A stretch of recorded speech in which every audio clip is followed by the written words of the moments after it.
ባለቅኔው ደበበ ሰይፉ ከ1942 እስከ 1992 በኢትዮጵያ የሥነ ጽሑፍ ዓለም ውስጥ በሥነ ግጥም ችሎታቸው አንቱ ተብለው ባለቅኔ ወደ መባል ደረጃ ከደረሱ ልሂቃን ኢላይትስ መካከል አንዱ ነው። በአዲስ አበባ ዩኒቨርሲቲ ውስጥ ለረጅም ዓመታት ከማስተማሩም በላይ የኢትዮጵያን ቋንቋ በተለይም አማርኛን የሥነ ጽሑፍና የመደበኛ ትምህርት ማካሄጃ ለማድረግ በነበረው እንቅስቃሴ ውስጥ ያበረከተው አስተዋጽኦ በእጅጉ ግዙፍ ነው። የኢትዮጵያን የሥነ ጽሑፍ፣ የሥነ ግጥምና የቲያትር ጥበብን ታሪክ በማጥናትና በመመራመር ረገድ ለትውልድ አቆይቶት ያለፈው መረጃ ለዘላለም ስሙ እንዲነሳ ያደርገዋል። የአያሌ ታላላቅ ስብዕናዎች ባለቤት የሆነው ምሁር ዛሬ በጥቂቱ እናነሳሰዋለን። መምህሩን፣ ገጣሚውን፣ ጸሐፌ ተውኔቱን፣ ተመራማሪውን ሰው ደበበ ሰይፉን። ደበበ ሰይፉ ሐምሌ 5 ቀን 1942 ዓ.ም የተወለደባትና ያደገባት ከተማ ይርጋለም ትባላለች። ይርጋለም በደቡብ ኢትዮጵያ ከሚገኙ ጥንታዊ ከተሞች መካከል አንዷ ነች። ከሐዋሳ ከተማ በአጭር ርቀት ውስጥ ያለችው ይርጋለም ሲዳማ ውስጥ ዝነኛ ከሆኑ ከተሞች መካከል ግንባር ቀደሟ ናት። ይርጋለም ጥንታዊት ናት።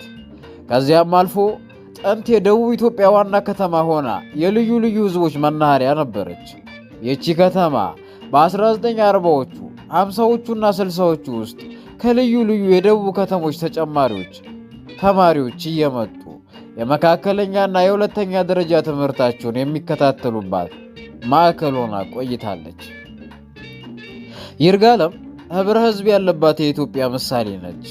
እናም በዚህች ከተማ ውስጥ ተወልዶ ያደገው ደበበ ሰይፉ ለኢትዮጵያ ኪነ ጥበብ ሰፊ ብርሃን ሰጥቶ ያለፈ የኪነት ፀሐይ ነበር።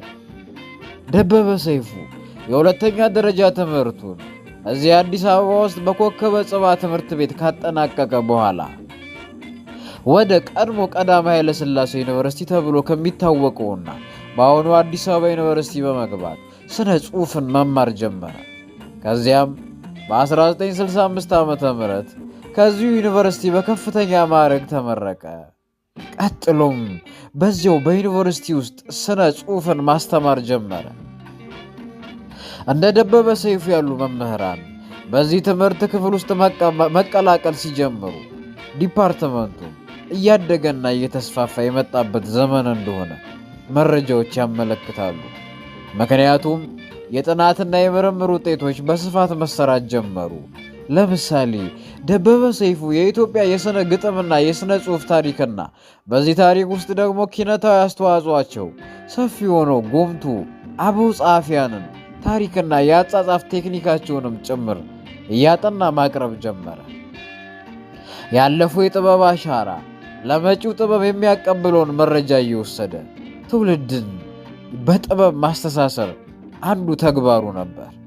የአንዲት ሀገር ማንነት ተቀርጾ ከሚኖርባቸው ጉዳዮች ዋነኛው ስነ ጽሑፍ ነው። በስነ ጽሑፍ ውስጥ ደግሞ ታሪክ አለ፣ ስነ ግጥም አለ፣ ቲያትር አለ፣ ፍልስፍና አለ፣ አስተሳሰብ አለ፣ ፖለቲካ አለ፣ ሕዝብ አለ።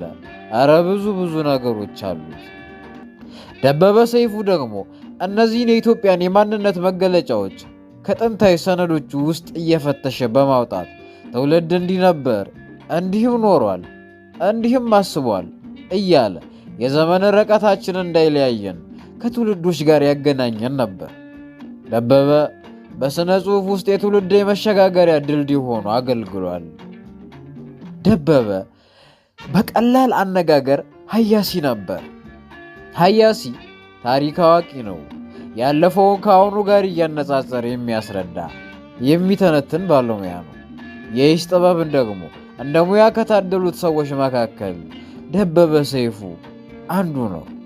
በኢትዮጵያ የዘመናዊ የሂስ ጥበብ ውስጥ በግንባር ቀደምነት የሚጠቀስ ሰው ቢኖር አንዱ ደበበ ሰይፉ ነው። ደበበ ገጣሚ ነው። በአገጣጠም ችሎታው ውብና ማራኪነት የተነሳ ብዙዎች ባለቅኔው ደበበ ሰይፉ እያሉ ይጠሩታል። ይህ በሥነ ግጥም ዓለም ውስጥ የተሰጠው ጸጋ ከሌሎች ጉዳዮች ሁሉ ገዝፎ የሚነገርለትም ነው። ደበበ ሲነሳ ገጣሚነቱ አብሮ ብቅ የሚልለት የጥበብ ሰው ነው። እነዚህን የግጥም ትሩፋቶቹን በ1980 ዓ ም የብርሃን ፍቅር በሚል ርዕስ ሰብስቦ አሳትሟቸዋል። በዚህች የብርሃን ፍቅር በተሰኘችው የሥነ ግጥም ስብስቡ ውስጥ ቀደም ሲል በተማሪነትና በአስተማሪነት ዘመኑ ሲጽፋቸው የነበሩትን ግጥሞች የምናገኝበት ድንቅ መጽሐፉ ነች። ከዚህች መጽሐፉ በተጨማሪ በ1992 ዓ ም በሜጋ አሳታሚ ድርጅት አማካኝነት ለራሴ የተጻፈ ደብዳቤ በሚል ርዕስ ሁለተኛዋ የሥነ ግጥም መጽሐፉ ለንባብ በቃች። ነገር ግን በዚህ ወቅት ደበበ በሕይወት የለም ነበር። ሥራዎቹ ዘላለማዊ ናቸውና እርሱ በሕይወት በሌለበት ወቅትም የትውልድ ሐሴት በመሆናቸው ይታተሙለታል። እናም ለራስ የተጻፈ ደብዳቤ በምትሰኘው መጽሐፉም የደበበን የሥነ ግጥም ርቀት እና ጥልቀት የምናይበት ሥራ ነው። ለዚህች ለደበበ መጽሐፍ አጠቃላይ ገጽታዋን በተመለከተ አስተያየት የጻፈው ታዋቂው ወገኛና የደበበ ጓደኛ የሆነው መስፍን ሀብተማርያም ነው። መስፍንም ስለዚች መጽሐፍ የሚከተለውን ብሏል። ደበበ ሰይፉ በርዕስ አመራረጡና በሚያስተላልፋቸው ልብ የሚነኩ መልእክቶች ብቻ ሳይሆን በስንኞቹ አወራረድና የቤት አመታቱ አጠቃላይ በውብ አቀራረቡ ተደራሲያንን የሚመስጥ ገጣሚ ነው። ስለ ተፈጥሮ ሲገጥም ፀሐይና ጨረቃ፣ ቀስተ ደመናና የገደል ማሚቱ ያጅቡታል። ስለ ፍቅር ስንኞች ሲቋጥር የፍቅረኞችን ልብ እንደ ስዕል ቆንጆ አድርጎ በቃላት ቀለማት ያሳያል። ክህደት ላይ እንደ አንዳንድ ገጣሚያን አያላዝንም። ይልቁንም ውበትና ሕይወትን አገናዝቦ ያውላችሁ ስሙት፣ እዩት ማለትን ይመርጣል። እኔ እንደማውቀው ደበበ ሰይፉ በገጣሚነቱ ሁሌም ዝምተኛ ነው። አይጮህም፣ ጮሁም አያስበረግግም። ይልቁንስ ለዘብ ለስለስ አድርጎ እስቲ ያጤኑት ይለናል። ደግመን እንድናነብለት የሚያደርገንም ይሄው ችሎታው ነው በማለት የወግ ጸሐፊውና ጓደኛው መስፍን ሀብተማርያም ደበበን ይገልጸዋል። ደበበ ሰይፉ በሥነ ግጥም ተሰጥኦና በሚያነሳቸው ርዕሰ ጉዳዮች በኢትዮጵያ የሥነ ጽሑፍ ታሪክ ውስጥ ስማቸው ጎልቶ ከሚነሱ ከያንያን መካከል አንዱ መሆኑን ቀደም ያሉት ሀያሲያን ጽፈውታል። የደበበ ችሎታ በዚህ ብቻም አያበቃም። ደበበ የቲያትር ጥበብ መምህር ከመሆኑም በላይ በዘርፉ ውስጥ ግዙፍ የሚባል አስተዋጽኦ አበርክቶ አልፏል። ደበበ በመድረክ ላይ የሚሰሩ ቲያትሮችንና የቲያትር ጽሑፎችን የያዟቸውን ሐሳቦች በመተንተንና ሂስ በመስጠት ለዘርፉ እድገት የበኩሉን ሚና ተጫውቷል። ደበበ የቃላት ፈጣሪም ነው። ለምሳሌ በቲያትር ዓለም በአጠቃላይ በሥነ ጽሑፍ ዓለም ውስጥ በእንግሊዝኛ ቋንቋ መጠሪያ የሆኑ ሙያዊ ቃላትን ወደ አማርኛ በማምጣት አቻ የሆነ የአማርኛ ትርጉም በመስጠት ይታወቃል። በኢትዮጵያ ሥነ ጽሑፍ ታሪክ ውስጥ እስካሁን ድረስ መጠሪያ የሆኑትን ለምሳሌ ገጸ ባህሪ፣ ሴራ፣ መቼት፣ ቃለ ተውኔት ወዘተ እየተባሉ የሚገለጹትን መጠሪያዎች የፈጠረው ደበበ ሰይፉ ነው። ካራክተር የሚለውን የእንግሊዝኛ መጠሪያ ገጸ ባህሪ በማለት አቻ ትርጉም ሰጥቶታል። ሴፍቲንግ የሚለውን የእንግሊዝኛ መጠሪያ በውስጡ ጊዜና ቦታን መያዙን በመረዳት ወደ አማርኛ ቋንቋ መቼት ብሎ ደበበ ተረጎመ። መቼት ማለት መችና የት ማለት ሲሆን ጊዜንና ቦታን ይገልጻል። ዲያሎግ የሚለው የእንግሊዝኛ ቃል ተዋናዮች በትወና ወቅት የሚናገሩት ሲሆን ይህን ዲያሎግ የተሰኘውን ቃል ወደ አማርኛ አምጥቶት ቃለ ተውኔት በማለት የተረጎመው ደበበ ሰይፉ ነው። ደበበ እነዚህንና ሌሎችንም ስነ ጽሑፋዊ ቃላትን በመፍጠር በትውልዶች አንደበት አእምሮና ብዕር ውስጥ ለዘላለም እንዲኖር ያደረገ ጥበበኛ ነው። ደበበ ሰይፉ ለዚሁ የቲያትር ትምህርት ዘርፍ ካበረከታቸው አስተዋጽኦች መካከል ለትምህርቱ መጎልበት ደረጃ ይረዳ ዘንድ በ1973 ዓ.ም መጽሐፍም አሳትሟል። መጽሐፏ የቲያትር ጥበብ ከጻፈ ተውኔቱ አንጻር የምትሰኝ ርዕስ የያዘች ሲሆን ለሀገራችን የቲያትር ሙያተኞች እንዲበራከቱና በእውቀት ላይ የተመሰረተ ግንዛቤ እንዲኖራቸው ሰፊ ድርሻ አበርክታለች። ደበበ በዚሁ በቲያትር ዘርፍ ውስጥ የተጻፉ የንባብ መጽሐፍት ያለመኖራቸውን ክፍተት ተገንዝቦ ያንን ክፍተት ለመሙላት ሙያዊ ጥሪውን የተወጣ ባለሟል ነው። ደበበ ሰይፉ ጸሐፌ ተውኔትም ነው። በርካታ ተውኔቶችን ጽፎ ለመድረክ አብቅቷል። አንዳንዶቹ ደግሞ ለምሳሌ ክፍተት የተሰኘው ተውኔቱ በኢትዮጵያ ቴሌቪዥን ለበርካታ ጊዜ ታይቶለታል።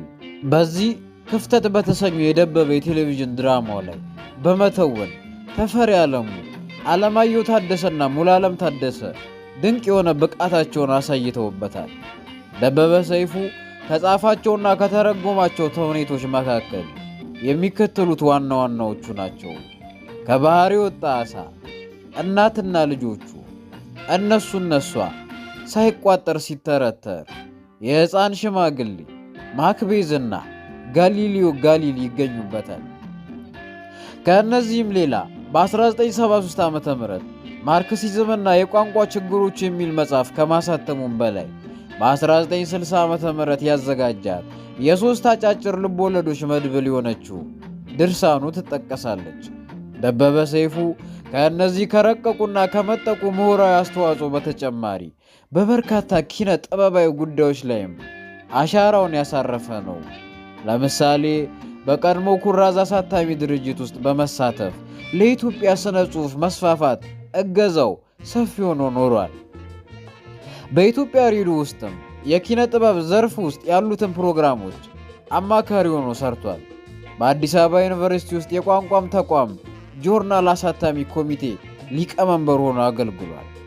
ደበበ ሰይፉ የኢትዮጵያ ደራሲያን ማህበር ፕሬዝዳንት ሆኖ ሰፊ ድርሻ አበርክቷል። ደበበ በኢትዮጵያ የኪነ ጥበብ ዓለም ውስጥ ትልቅ ድርሻውን አበርክቶ ያለፈ የትውልድ ምሳሌ ነው። ግን ሁሉም ነገር እንዳማረበት እስከ መጨረሻው አይሄድም። እናም ደበበ በዙሪያው ባሉ ሰዎች በሚያውቃቸው ሰዎች ተበሳጨ። ከ1985 ዓ.ም ጀምሮ ከቤቱ አለ፣ ታመመ፣ መናገርም አቆመ። ለኢትዮጵያ ስነ ጽሑፍ በአጠቃላይ ለኪነ ጥበብ እድገት የአንበሳውን ድርሻ ያበረከተው ደበበ ሰይፉ ሚያዝያ 16 ቀን 1992 ዓ.ም ከዚያ ዓለም በሞት ተለየ። ቀብሩም ቅዱስ ዮሴፍ ቤተ ክርስቲያን ተፈጸመ።